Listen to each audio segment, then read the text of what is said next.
Chapter 2. Then 14 years after I went up again to Jerusalem with Barnabas, and took Titus with me also. And I went up by revelation, and communicated unto them that gospel which I preach among the Gentiles, but privately to them which were of reputation, lest by any means I should run, or had run, in vain.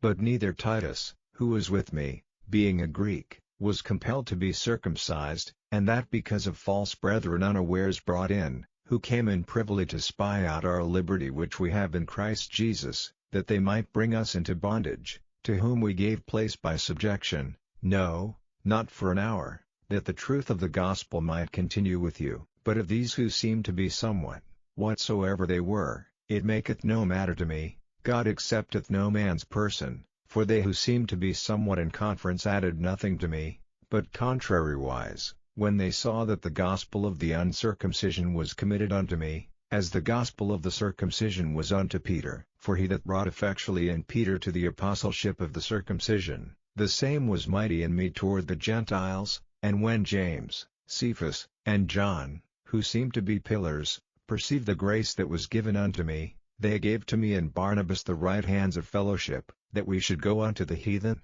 and they unto the circumcision. Only they would that we should remember the poor, the same which I also was forward to do. But when Peter was come to Antioch, I withstood him to the face, because he was to be blamed. For before that certain came from James, he did eat with the Gentiles, but when they were come, he withdrew and separated himself, fearing them which were of the circumcision.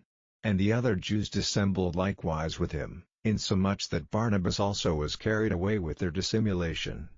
But when I saw that they walked not uprightly according to the truth of the gospel, I said unto Peter before them all, If thou, being a Jew, livest after the manner of Gentiles, and not as do the Jews, why compellest thou the Gentiles to live as do the Jews? We who are Jews by nature, and not sinners of the Gentiles, knowing that a man is not justified by the works of the law, but by the faith of Jesus Christ, even we have believed in Jesus Christ, that we might be justified by the faith of Christ, and not by the works of the law, for by the works of the law shall no flesh be justified. But if, while we seek to be justified by Christ, we ourselves also are found sinners, is therefore Christ the minister of sin?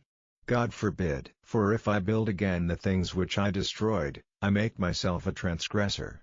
For I through the law am dead to the law, that I might live unto God. I am crucified with Christ. Nevertheless I live, yet not I, but Christ liveth in me, and the life which I now live in the flesh I live by the faith of the Son of God, who loved me, and gave himself for me. I do not frustrate the grace of God, for if righteousness come by the law, then Christ is dead in vain.